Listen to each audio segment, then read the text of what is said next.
বাড়ছে ভোগ্যপণ্যের বাজার। সরবরাহ সংকট না থাকলেও চট্টগ্রামের খাতুনগঞ্জে ভোজ্য তেল, চিনি সহ নিত্যপণ্যের দাম চড়া। বুকিং রেট বাড়ার অজুহাত। ঘাটতি না থাকলেও ঠাকুরগাঁওয়ে ঊর্ধ্বমুখী রাসায়নিক সারের দাম বস্তা প্রতি বেড়েছে 200 থেকে 300 টাকা। বাজারে নজরদারি বাড়ানোর দাবি। মোংলা বন্দরের পশুর চ্যানেলে ড্রেজিং প্রকল্পের বালু ডাম্পিং নিয়ে গ্রামবাসীর আপত্তি। কৃষি জমি ও মৎস্য খামার নষ্টের অভিযোগ। ব্যক্তি উদ্যোগে দিনাজপুরে ড্রাগন ফলের বাগান জনপ্রিয় হয়ে উঠছে বাণিজ্যিকভাবে। জেলার মাটি ও আবহাওয়া চাষের উপযোগী বলছে কৃষি বিভাগ। এবং আরব আমিরাতে পর্যটকদের জন্য খুলে দেওয়া হচ্ছে ভিজিট ভিসা, থাকতে হবে করোনা টিকা সনদ। প্রবাসীদের স্বস্তি। বাংলাদেশের সঙ্গে বিমান চলাচল শুরুর আশা।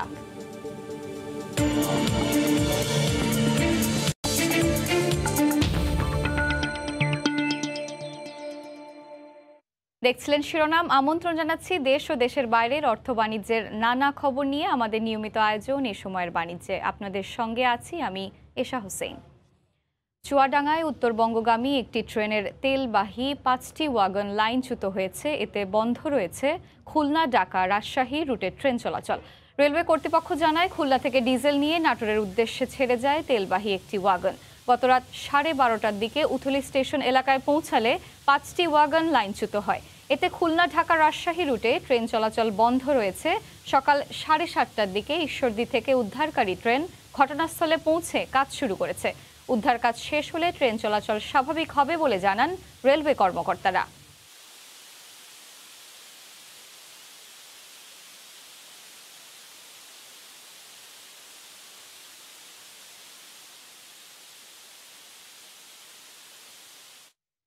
এই মুহূর্তে দুর্ঘটনাস্থলে আছেন সহকর্মী মাহফুজ মামুন। আমরা সরাসরি চলে যাচ্ছি তার কাছে।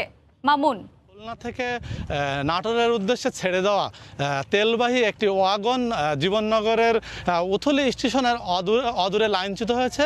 এ সময় 5টি বগি লাইনচ্যুত হওয়ার ঘটনা ঘটেছে। তেল বোঝাই ওয়াগন নিয়ে নাটোরের উদ্দেশ্যে ট্রেনটি রওনা করছিল। উথলি নামক স্থানে এই দুর্ঘটনা ঘটে। দুর্ঘটনায় 5টি বগি লাইনচ্যুত হয়েছে। ঈশ্বরদী থেকে একটি রিলিফ ট্রেন এসছে এই বগিগুলো উদ্ধারের জন্য। ইতিমধ্যে 3টি বগি উদ্ধার করতে সক্ষম হয়েছে এই রিলিফ ট্রেনটি। রিলিফ ট্রেন হচ্ছে আরও 2টি বগি উদ্ধার করবে। তারপরে রেল লাইন মেরামতের কাজ শুরু হবে। রেল লাইন মেরামত কাজ শেষ হওয়ার পরে লাইন চেক করার পরে সংশ্লিষ্ট কর্তৃপক্ষ যারা আছে তারা সিদ্ধান্ত নেবেন যে ট্রেন চলাচল শুরুর ব্যাপারে।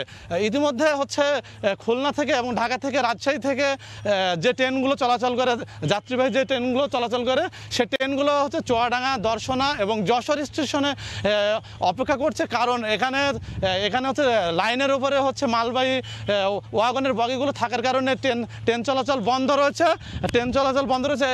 ট্রেন দুর্ঘটনার ঘটার পরে ঈশ্বরদী রেল কর্তৃপক্ষ 5 সদস্যের একটি তদন্ত কমিটি গঠন করেছে। তদন্ত কমিটি ইতিমধ্যে কাজ শুরু করেছে। তদন্ত কমিটি বলছে যে তারা হচ্ছে কেন দুর্ঘটনা ঘটেছে সেগুলো খতিয়ে দেখতে তারা হচ্ছে কাজ শুরু করবে। স্টেশন মাস্টারের সাথেও আমার কথা হয়েছে, তিনি জানিয়েছেন যে রেল লাইন চলার উপযুক্ত হলে এবং স্বাভাবিক হওয়ার পরে ট্রেন চলাচল শুরু হবে।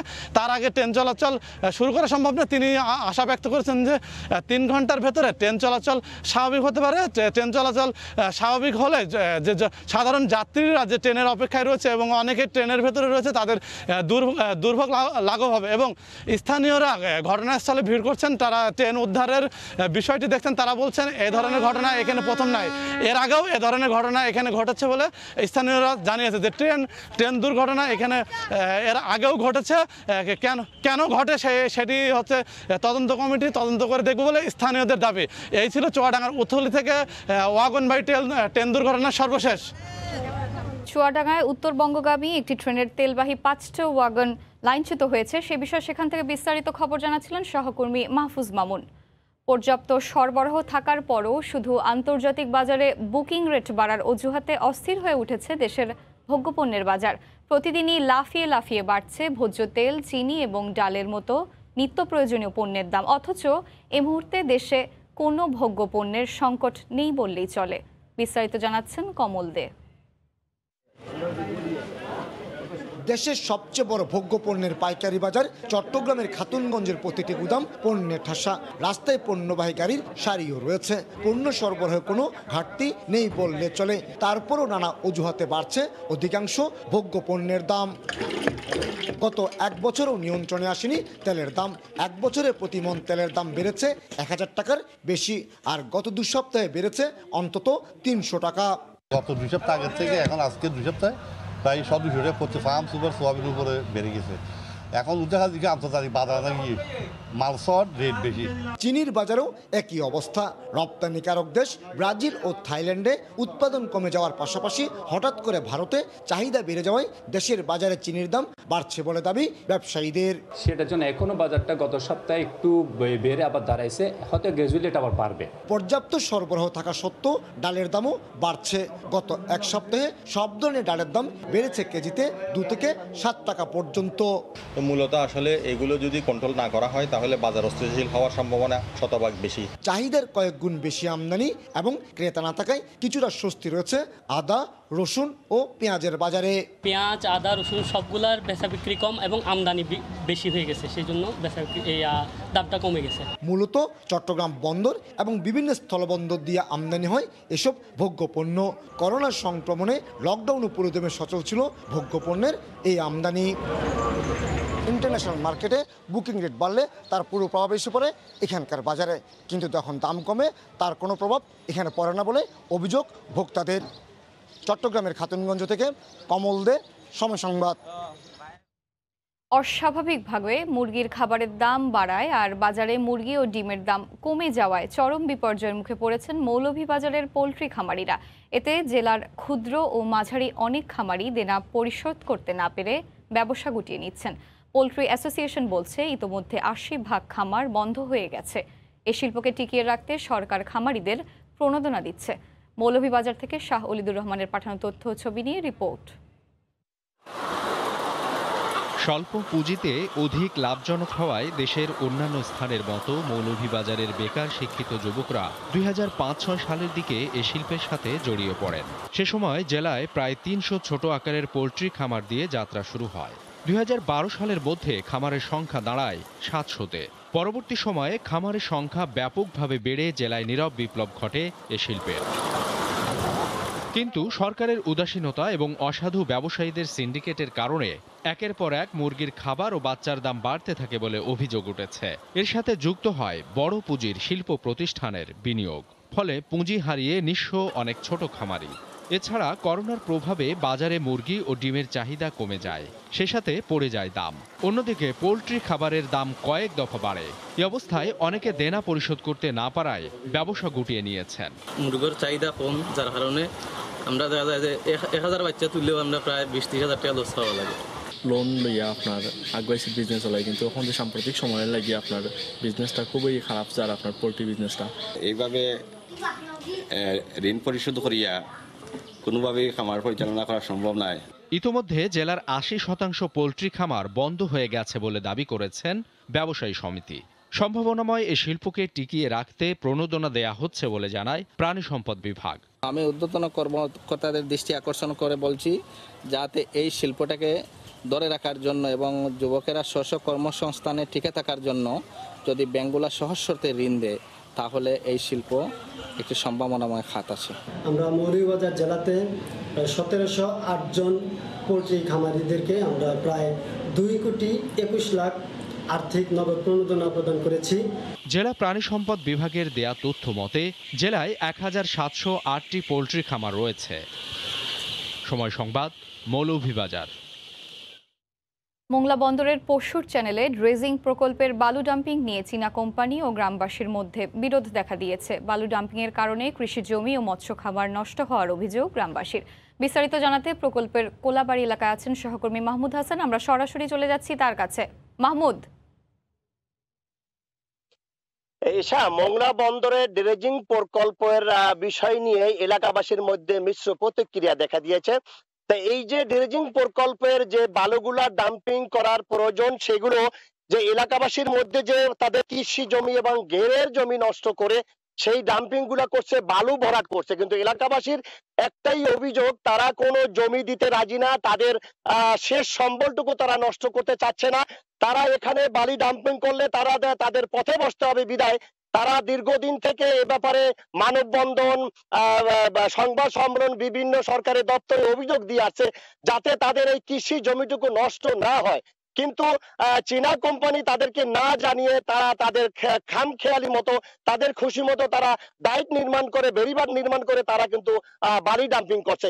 এছাড়াও যেখানে যে এলাকায় বালি ডাম্পিং করছে, যেখানে নিয়ম ছিল রাস্তা থেকে 5 থেকে 6 ফিট উচ্চতা করবে, সেখানে উচ্চতা করে ফেলেছে অলরেডি 25 থেকে 30 ফিট বলে এলাকাবাসী আমাদের কাছে যে অভিযোগ করেছে। তো এলাকাবাসীর মধ্যে যে মিশ্র প্রতিক্রিয়া দেখায়, তারা কিন্তু বারবার একটা কথাই বলেছে যে আমাদের কাছে একটা কথাই জানিয়েছে যে তারা তাদের জীবনের বিনিময় হলেও তারা কিন্তু এই কৃষি জমি এবং মৎস্য খামারের জমি তারা দিবে না। তারা এই ব্যাপারে এখানে অনেক সমবেত হয়েছে, যে একটা প্রতিনিধি দল, জেলা প্রশাসক একটি প্রতিনিধি দল এখানে আসার কথা রয়েছে। তাদের কাছ থেকে তারা তাদের মনের কথাগুলো জানাবে বিদায়, ব্যক্ত করবে বিদায় এখানে নারী পুরুষ সম্মিলিতভাবে তারা এখানে একত্রিত হয়েছে। কিন্তু তাদের একটা মাত্র দাবি, তারা যে ডাম্পিং গুলো করছে, তারা যে বালি ভরাট করছে, এই বালু একসময় তাদের গলার কাটা হয়ে দাঁড়াবে। তারা যেখানে 5-6 ফুট ভরার কথা, সেখানে 30 থেকে 35 ফুট তারা উচ্চতা করেছে। এভাবে যদি করে, তাই এই জমিতে মরুভূমি ছাড়া আর কিছুই হবে না। তাদের একটাই অভিযোগ যে আমাদের জীবনের বিনিময় হলো আমরা কিন্তু এই আমাদের কৃষি জমি এবং আমাদের ঘেরের জমি আমরা দিব না। তাদের কাছে একটা দাবি করেছে, কিন্তু তারা কোনো দাবি তারা মানছে না, তারা তাদের কাজ করেই যাচ্ছে। এই ছিল মোংলা বন্দরের পশুর নদীর ড্রেজিং এর ব্যাপারে সর্বশেষ খবর। মোংলা বন্দরের ড্রেজিং প্রকল্প এলাকা থেকে আমাদের সঙ্গে সরাসরি যুক্ত ছিলেন সহকর্মী মাহমুদ হাসান। ঠাকুরগাঁওয়ে বেড়েছে ইউরিয়া, ফসফেট, পটাশ সহ রাসায়নিক সারের দাম। এতে আমন চাষে খরচ বেড়ে যাওয়ায় বিপাকে পড়েছেন সাধারণ কৃষকরা। অবিলম্বে সরকার নির্ধারিত দর কার্যকরের দাবি জানিয়েছেন তারা। এ বিষয়ে আরও জানাচ্ছেন ঠাকুরগাঁও প্রতিনিধি জিয়াউর রহমান বকুল।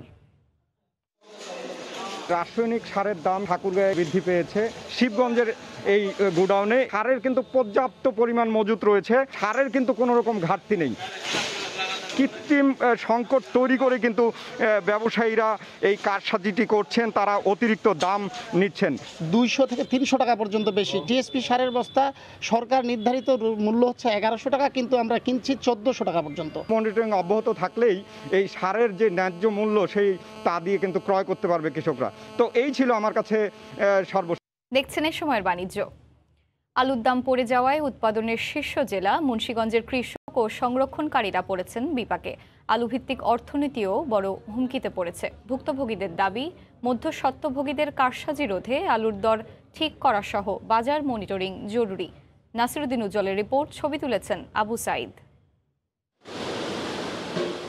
মুন্সিগঞ্জের হিমাগারগুলোর শেডে পড়ে আছে আলু, কিন্তু পাইকার নেই। নিত্যদিনের খাদ্য তালিকায় থাকা এই পণ্য যেন চাষিদের বোঝা। দাম পড়ে যাওয়ায় আলু উৎপাদনের শীর্ষ জেলা মুন্সিগঞ্জের সংরক্ষণকারী কৃষক পড়েছেন লোকসানের মুখে। হিমাগারে সংরক্ষিত আলু পাইকারি বিক্রি হচ্ছে 10 টাকা থেকে 11 টাকায়, আর খুচরা বিক্রি হচ্ছে কেজিতে 20 টাকা পর্যন্ত। কৃষকরা বলছেন উৎপাদন ও হিমাগার ভাড়া সহ সংরক্ষণে ব্যয় হয় কেজি প্রতি 18 থেকে 20 টাকা। ভুক্তভোগীদের দাবি, বাজার মনিটরিং না থাকায় মধ্যস্বত্বভোগীদের কারসাজিতে ক্ষতির মুখে কৃষক ও সংরক্ষণকারীরা। আমরা লোন নিয়ে আলু থুইছি, এখন কোলেস্টোরের মালিকের ভাড়া দিতে হবে। লোন যে অবস্থা, বাজার লোনের টাকা হয় না, ভাড়ার টাকা হয় না, কোলেস্টোরের মালিক তো আমাদের ছাড়বে না। 11 টাকা 20 পয়সা কেজি আলু বিক্রয় হচ্ছে, এখন খুচরা বাজারে 18 থেকে 20 টাকা। আলুর দাম ছিল 50 থেকে 60 টাকা, এবছর 10 থেকে 11 টাকা। বাজার ব্যবস্থাপনা নিয়ন্ত্রণ এবং সরকারিভাবে গেল মৌসুমের মতো দাম নির্ধারণ করে না দিলে আলু ভিত্তিক অর্থনীতি বড় ঝুঁকিতে পড়তে পারে বলে আশঙ্কা করা হচ্ছে। স্টাফ বেতন কন্টিনিউ দিয়ে যাচ্ছে, আমাদের স্টোরগুলোর অবস্থা খুবই ক্রিটিক্যাল, সামনের দিকে আরও যাবে। এখন এটা সুনজর যদি গভর্নমেন্ট দেখে, তাহলে আমার মনে হয় কিছু আমরা হয়তো এটা থেকে বাঁচতে পারবো। ত্রাণ কিংবা কাজের বিনিময়ে খাদ্যের মতো কোনো কর্মসূচি নেওয়া গেলে কৃষকের লোকসান কমানো সম্ভব বলে মনে করেন সংশ্লিষ্টরা। আমরা বরাবরই সরকারের কাছে অনুরোধ জানিয়ে আসছি যে আলুটা আমাদের মানে যে খাদ্য সহায়তা, আমাদের চাল বিজিপির মতো যেভাবে চাল সহায়তা দেওয়া হয়, আলুটা যদি অন্তর্ভুক্ত করা যায় তাহলে আমাদের কৃষক ভাইরা এই ব্যাপারে একটু মূল্য পাবে বলে আমরা বিশ্বাস করি। জেলার 68 হিমাগারে প্রায় 3.5 লাখ মেট্রিক টন আলু মজুদ আছে। জেলায় এবছর 37,850 হেক্টর জমিতে প্রায় 13 লাখ মেট্রিক টন আলু উৎপাদন হয়েছে, যার বড় একটি অংশ হিমাগারগুলোতে সংরক্ষণ করা হয়েছে। কিন্তু আলুর বাজার দর পড়ে যাওয়ার কারণে কৃষক এবং সংরক্ষণকারীরা এখন পড়েছেন বিপাকে। মুন্সিগঞ্জের মুক্তারপুর থেকে নাসির উদ্দিন উজ্জ্বল, সময় সংবাদ। গাছে গাছে শোভা পাচ্ছে গোলাপি, লাল আর সবুজ ফল। উদ্যোক্তা আতিকুর রহমান দিনাজপুরের কাহারোলে বাগানটি গড়ে তুলেছেন। জেলার জনপ্রিয় সুস্বাদু পুষ্টিগুণ সমৃদ্ধ ড্রাগন চাষ বাণিজ্যিক ভিত্তিতে ধীরে ধীরে জনপ্রিয় হয়ে উঠছে। দিনাজপুর থেকে গোলাম নবী দুলালের তথ্য ও মনজিদ আলম শিমুলের ছবি নিয়ে রিপোর্ট। নাটোর থেকে লাভের আশায় চাষি আতিকুর রহমান 19 একর জমি লিজ নিয়ে গড়ে তুলেছেন দিনাজপুরের কাহারোল কান্তা ড্রাগন বাগান। 10,000 গাছ রয়েছে বাগানে, এবার ফলনও এসেছে, খেতেও সুস্বাদু। ড্রাগন ফলের বাগানগুলো পরিচর্যা ও ফল উত্তোলনে 30 জন শ্রমিক কাজ করছেন। দৃষ্টিনন্দন গাছ ও ফল দেখে অনেকেই অবাক। ড্রাগন ফল চাষে সফলতার কাহিনী শুনে অনেকেই ছুটে আসছেন। বেকার যুবক ও শিক্ষার্থী সহ আগ্রহী এ ফল চাষে। এখানে আমরা 25 হইতে 30 জন লোক কাজ করি। এখান থেকে আমাদের মোটামুটি সংসার চলে। আমি বাগান দেখতে আসছি, তো আমারও ইচ্ছা আছে এরকম একটা বড় বাগান করার। স্কুল বন্ধ থাকাকালীন আমাদের বাড়ির পাশে বাগান, তাই বাগানে কাজ করতেছি। করোনার জন্য আমাদের লেখাপড়া বন্ধ, এখানে কাজ করে আমাদের পরিবারের অনেক খরচ হয় এবং আমাদের পকেট খরচ হয়।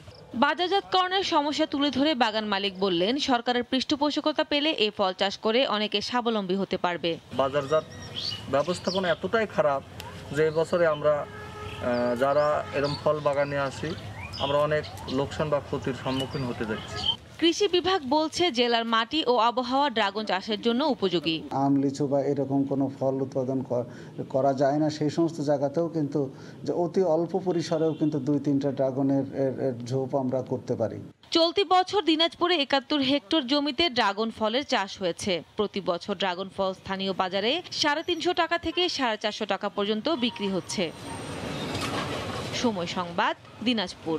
দেখছেন এই সময়ের বাণিজ্য। নিয়ন্ত্রণে আসতে শুরু করেছে সংযুক্ত আরব আমিরাতের করোনা পরিস্থিতি। দেশটির 75% মানুষ টিকার আওতায় এসেছে। ভ্যাকসিন নেওয়া পর্যটকদের জন্য খুলে দেওয়া হচ্ছে ভিজিট ভিসাও। এতে স্বস্তি ফিরলেও এখনও বাংলাদেশের সঙ্গে নিয়মিত বিমান চলাচল শুরু না হওয়ায় প্রবাসী বাংলাদেশিরা দেশে আসতে পারছেন না। শিবলি আল সাদিকের রিপোর্ট। পরিকল্পিত স্বাস্থ্যসেবা এবং স্বাস্থ্যবিধি মানার কারণে সংযুক্ত আরব আমিরাতের করোনা পরিস্থিতি অনেকটা নিয়ন্ত্রণে। দেশটিতে এরই মধ্যে 74 লাখের বেশি মানুষ টিকার আওতায় আসায় জনগণের মাঝে সংক্রমণ নিয়ে আতঙ্ক অনেকটা কমে এসেছে। সোমবার থেকে ভ্যাকসিন নেওয়া পর্যটকদের জন্য খুলে দেওয়া হয়েছে ভিজিট ভিসাও। এদিকে করোনা নিয়ন্ত্রণে আসতে শুরু করলেও বাংলাদেশের সাথে ফ্লাইট চলাচল স্বাভাবিক না হওয়ায় প্রবাসী বাংলাদেশিদের মাঝে দিন দিন উৎকণ্ঠা বাড়ছে। সবাই ভ্যাকসিন নিয়ে নেন, আর ভ্যাকসিন না আনলে সংযুক্ত আরব আমিরাতে প্রবেশ করতে খুবই সমস্যা পোহাতে হবে। সংযুক্ত আরব আমিরাত এক্সপো 2020-কে সামনে রেখে সম্প্রতি র্যাপিড পিসিআর টেস্টের শর্ত সাপেক্ষে বেশ কিছু দেশের সাথে ফ্লাইট যোগাযোগ পুনঃস্থাপন করলেও বাংলাদেশে আটকে পড়া প্রবাসীদের ফিরে আসার ব্যাপারে কোনো ঘোষণা দেয়নি কর্তৃপক্ষ। অন্যদিকে বাংলাদেশের বিমানবন্দরে র্যাপিড পিসিআর টেস্ট ক্যাম্প বসানোর জোর দাবি জানিয়ে আসছেন প্রবাসীরা। রিপিট টেস্টের কারণে নাকি বাংলাদেশ থেকে আসতে পারতেছে না। আমি স্বাস্থ্য মন্ত্রণালয়কে অনুরোধ করব, সরকারকে অনুরোধ করব যেন আমাদের প্রবাসীরা যেভাবে হোক কর্মস্থলে এসে যেন যোগদান করতে পারে। রেমিটেন্স যোদ্ধাদেরকে দুবাইতে আসার জন্য সুযোগ করে দিবেন।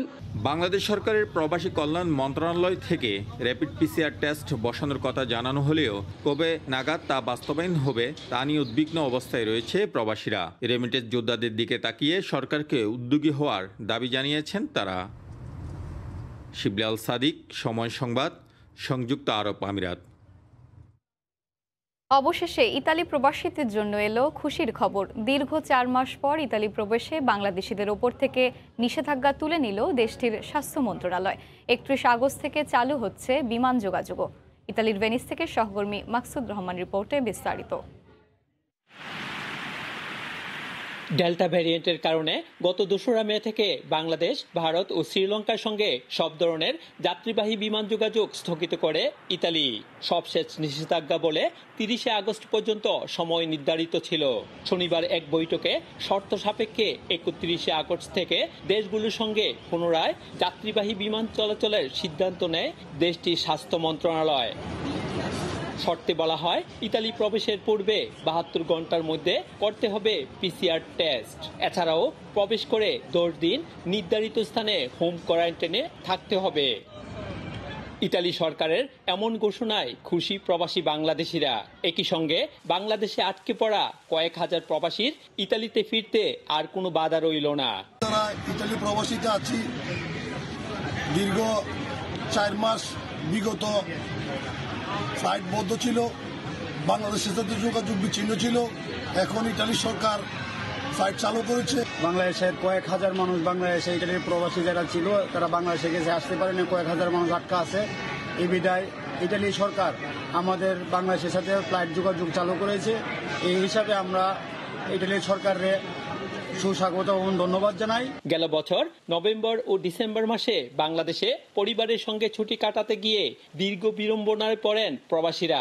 চলতি বছরের প্রথম দিকে ইতালির করোনা পরিস্থিতি খারাপ থাকায় ওই সময় বাংলাদেশ সরকার দেশটির সঙ্গে সব ধরনের যাত্রীবাহী বিমান চলাচল বন্ধ করে দেয়। পরবর্তীতে উপমহাদেশে ডেল্টা ভ্যারিয়েন্ট সংক্রমণ বেড়ে গেলে বাংলাদেশের সঙ্গে বিমান যোগাযোগ বন্ধ করে দেয় ইতালি। ইতালির ভেনিস থেকে মাকসুদ রহমান, সময় সংবাদ। দেখছেন এই সময়ের বাণিজ্য। নওগাঁর ঐতিহাসিক নিদর্শন পাহাড়পুর বৌদ্ধবিহারে দর্শনার্থীদের ঢল নেমেছে। এই মুহূর্তে সেখানে আছেন সহকর্মী এমআর রকি। আমরা সরাসরি চলে যাচ্ছি তার কাছে। রকি। ধন্যবাদ। গত 16 আগস্ট আনুষ্ঠানিকভাবে কিন্তু উন্মুক্ত ঘোষণা করা হয়েছে ঐতিহাসিক এই নিদর্শন পাল আমলের। এই নিদর্শনটি উন্মুক্ত ঘোষণার পর থেকে কিন্তু বিভিন্ন জায়গা থেকে দর্শনার্থীরা এসে কিন্তু উপভোগ করছেন, এই প্রাকৃতিক নিদর্শনের ইতিহাস জানার চেষ্টা করছেন। এবং আমরা যে বিষয়টি লক্ষ্য করছিলাম, দেশ বিদেশের অসংখ্য দর্শনার্থী কিন্তু প্রতি বছরই এই পাল আমলের অষ্টম শতাব্দীর এই নিদর্শনটি তারা দেখতে আসেন। এবং আরেকটি বিষয় হলো 770 থেকে 810 হিজরি খ্রিস্টাব্দের মধ্যে কিন্তু পাল বংশের দ্বিতীয় রাজা ধর্মপাল এই বৌদ্ধ বিহারটি নির্মাণ করেছিলেন। এবং নির্মাণের পরবর্তীতে কিন্তু প্রাকৃতিক একটি বিপর্যয়ের কারণে কিন্তু এই বৌদ্ধ বিহারটি অনেকটা 73 ফুট উঁচু কিন্তু একটি বড় ধরনের রূপ নেয়। একসময় কিন্তু এই বৌদ্ধ বিহারটি কিন্তু অত্যন্ত চর্চা ইতিহাস থেকে আমরা জানতে পারি। এবং এই বৌদ্ধ বিহারে রয়েছে 177 বৌদ্ধ ভিক্ষু কক্ষ। ভিক্ষু কক্ষগুলোতে সেই সময় বৌদ্ধ ভিক্ষুরা ধ্যান এবং জ্ঞান চর্চা করতেন। এবং দেশের গণ্ডি ছাড়িয়ে কিন্তু তিব্বত, মালয়েশিয়া, বিভিন্ন জায়গা থেকে কিন্তু এই বৌদ্ধ ভিক্ষুরা এসে এই জ্ঞান চর্চা করতেন। যে বিষয়টি এখানে অত্যন্ত গুরুত্ব বহন করে, পাল আমলের আজ থেকে প্রায় এই মানুষের কাছে বা স্থানীয় দর্শনার্থীদের কাছে কিন্তু অত্যন্ত একটি নান্দনিকতা ছড়াচ্ছে। অন্যদিকে কিন্তু ইতিহাসের বড় একটি উপাদান কিন্তু আমরা এখানে দেখতে পাই। এবং দর্শনার্থীরা দেশ বিদেশ থেকে এসে এই ইতিহাসগুলি জানার চেষ্টা করেন এবং তারা কিন্তু বিষয়টিকে বেশ উপভোগ করেন। এবং এখানে প্রায় 100 একরের মতো 78 একর জমির পরিধি নিয়ে কিন্তু এই বৌদ্ধ বিহারটি অবস্থিত। 16 আগস্ট কিন্তু উন্মুক্তভাবে ঘোষণা করার পর থেকে দর্শনার্থীরা এখানে আসছেন, তারা দেখছেন এবং বিভিন্নভাবে কিন্তু এই বৌদ্ধ বিহারের যে ইতিহাস তা খুঁটিয়ে খুঁটিয়ে জানার চেষ্টা করছেন। প্রাকৃতিকভাবে একেবারে অত্যন্ত নান্দনিকতার একটা সৌন্দর্য যেমন রয়েছে, অন্যদিকে কিন্তু বাংলাদেশ সহ এটা বৌদ্ধদের কাছে কিন্তু অত্যন্ত আকর্ষণীয় একটি কেন্দ্র বা শিক্ষা কেন্দ্র হিসাবে ইতিহাসের তাদের একটা চর্চা কেন্দ্র। আরেকটি বিষয় হলো যে শ্রীজ্ঞান অতীশচন্দ্র দীপঙ্কর কিন্তু 1000 শতকের দিকে 1100 শতকের দিকে কিন্তু এই বৌদ্ধ বিহারে তিনি এখানে শিক্ষাগুরু হিসাবে দায়িত্ব পালন করেছিলেন। সামগ্রিকভাবে নওগাঁ জেলা প্রায় 40 কিলোমিটার দূরে এই বৌদ্ধ বিহারটি কিন্তু সাধারণ মানুষ এবং সব শ্রেণী মানুষের কাছে তো একটা গুরুত্ব কাস্টোডিয়ান ফজলুল করিম আব্দু জানিয়েছেন প্রায় 6 থেকে 7 লাখ মানুষ এই বৌদ্ধ বিহার ঘুরতে আসেন এবং তারা দেখে থাকেন। করোনা পরিস্থিতির কারণে কিছুটা দর্শনার্থীর উপস্থিতি কম ছিল এবং সামাজিক দায়িত্ব এবং পাশাপাশি হলো যে মাস্ক ব্যবহার, এই বিষয়গুলো কিন্তু কাস্টোডিয়ানের পক্ষ থেকে নিশ্চিত করা হয়েছে। এবং তারা যে বিষয়টি বলছেন যে সামগ্রিকভাবে যেন করোনা রোধে যেসব সামাজিকতা রয়েছে, এই সামাজিকতাগুলিকে তারা নিয়ন্ত্রণের উদ্দীপনার মধ্য দিয়ে কিন্তু তারা তাদের অবস্থানটাকে আরো বেশি সুসংহত করতে চান। এবং এখানে কিছু অবকাঠামো উন্নয়নের জন্য পদক্ষেপ নেওয়া হয়েছে। এই পদক্ষেপগুলো কিন্তু আগামীতে আরো দর্শক বান্ধব হবে বলছেন এখানকার কাস্টোডিয়ান। সার্বিকভাবে এখানে দর্শনার্থী আছে তারা কিন্তু থাকেন এবং প্রশান্ত এই ইতিহাস কেন্দ্রটি কিন্তু মানুষের কাছে একটা আলাদা।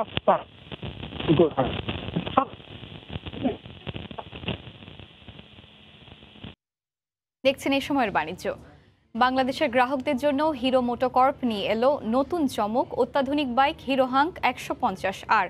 বাংলাদেশ অফিসিয়াল ফেসবুক সহ বিভিন্ন ডিজিটাল প্ল্যাটফর্মের মাধ্যমে উদ্বোধন করা হয় মোটর বাইকের।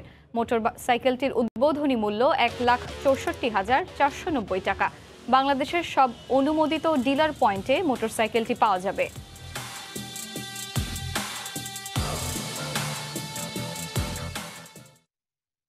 পরিবেশ দূষণ রোধে HFC ফেজ আউটের কার্যক্রম হাতে নিয়েছে ওয়ালটন।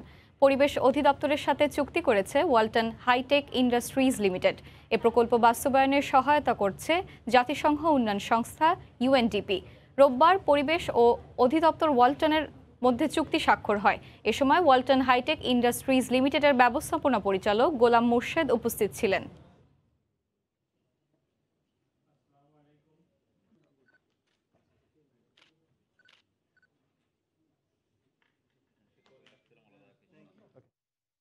জলবায়ু পরিবর্তনের কারণে আশঙ্কাজনক হারে গলে যাচ্ছে সুইজারল্যান্ডের আল্পস পর্বতমালার বরফ। সূর্যের আলো থেকে বাঁচাতে বরফ চাদর দিয়ে ঢেকে রাখছেন সেখানকার বিজ্ঞানী আর পর্যটন সংশ্লিষ্টরা।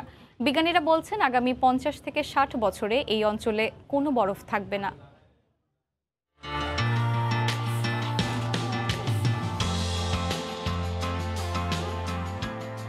ইউরোপের সবচেয়ে উঁচু পর্বতমালা সুইজারল্যান্ডের আল্পস পর্বতমালা। ইউরোপের যে অঞ্চলগুলো জুড়ে এই বিশাল পর্বতমালা বিস্তৃত, সে অঞ্চলকে আলপিন অঞ্চল বলা হয়। এ অঞ্চলের অন্তর্ভুক্ত দেশ France, Switzerland, Monaco, Italy, Liechtenstein, Austria, Germany আর স্লোভেনিয়া।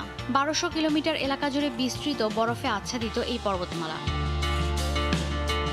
গ্রীষ্মে বরফে ঘেরা এই পর্বতমালার বরফ যেন গলে না যায় সেদিকে খেয়াল রাখতে পুরো বরফ চাদর দিয়ে ঢেকে দিচ্ছেন এখানকার পর্যটন সংশ্লিষ্ট আর বিজ্ঞানীরা। মূলত সূর্যের আলো যেন বরফের উপর না পড়ে, তাই এই পদক্ষেপ নিয়েছেন এখানকার বিজ্ঞানীরা। সুইজারল্যান্ডের বরফ নিয়ে গবেষণা করা এক বিজ্ঞানী জানান, সর্বমোট 1 লাখ স্কয়ার মিটার এলাকা চাদর দিয়ে ঢাকা হয়েছে। কয়েক বছর ধরেই এই কাজ করছেন তারা। এবার অতিরিক্ত 30,000 স্কয়ার কিলোমিটার এলাকা ঢাকা হয়েছে চাদরে। কম্বল দিয়ে ঢাকছেন তারা এই বরফের অঞ্চল, যেন প্রাকৃতিক রক্ষক হিসেবে কাজ করে। গেল শীতে যে পরিমাণ বরফ হয়েছে সেগুলোকে রক্ষা করতেই এই উদ্যোগ। গেল কয়েক দশকে এখানকার 3,238 মিটার উঁচু পর্বতের অনেক বেশি বরফ গলে গেছে। আগামী 50 বছরে এখানকার পর্বতের সব বরফ গলে যাবে বলেও আশঙ্কা করছেন বিজ্ঞানীরা। যতই দিন যাচ্ছে তত বেশি বরফের চাদর, কম্বল দিয়ে ঢেকে দেওয়ার প্রয়োজন পড়ছে। 5 থেকে 6 সপ্তাহ টানা কাজ করছেন এই কর্মীরা বরফের স্তর পলিস্টারের কম্বলে ঢেকে ফেলতে। এতে করে শীতকালে জমা বরফ গ্রীষ্মকালেও গলে যাচ্ছে না। এখানকার 1 লাখ স্কয়ার মিটার এলাকা চাদরে ঢাকা, যা 14টি ফুটবল মাঠের সমান। এই চাদর আবার সূর্যের আলোকে প্রতিফলিত করে বায়ুমণ্ডলে পাঠিয়ে দিচ্ছে। সংগ্রহ করা বরফ ভেঙে যাওয়া গ্লেশিয়ার পরিপূর্ণ করতে কাজে লাগাচ্ছেন তারা। এই অঞ্চল একসময় পুরোটাই বরফে ঢাকা থাকত। বিগত 30 বছরে এই অঞ্চলে বরফ আশঙ্কাজনক হারে গলেছে। সংশ্লিষ্টরা বলছেন, অনেক কষ্টে গ্লেশিয়ারগুলোকে গলা থেকে বাঁচিয়ে রেখেছেন তারা। কিন্তু 2050 সালে এখানে আর কোনো বরফের স্তর থাকবে না। 2060 সাল নাগাদ পুরো এলাকাতেই কোনো গ্লেশিয়ার থাকবে না। ঈশিতা ব্রহ্ম, সময় সংবাদ। এ সময়ের বাণিজ্যের শীর্ষ সংবাদগুলো জানিয়ে দিচ্ছি আরও একবার। অস্থির হয়ে উঠেছে ভোগ্যপণ্যের বাজার। সরবরাহ সংকট না থাকলেও চট্টগ্রামের খাতুনগঞ্জে ভোজ্য তেল, চিনি সহ নিত্যপণ্যের দাম চড়া, বুকিং রেট বাড়ার অজুহাত। ঘাটতি না থাকলেও ঠাকুরগাঁওয়ে ঊর্ধ্বমুখী রাসায়নিক সারের দাম বস্তা প্রতি বেড়েছে 200 থেকে 300 টাকা। বাজারে নজরদারি বাড়ানোর দাবি। এবং আরব আমিরাতে পর্যটকদের জন্য খুলে দেওয়া হচ্ছে ভিজিট ভিসা, থাকতে হবে করোনা টিকার সনদ। প্রবাসীদের স্বস্তি, বাংলাদেশের সঙ্গে বিমান চলাচল শুরুর আশা। এই ছিল এ সময়ের বাণিজ্যের সঙ্গে থাকুন সময়ের।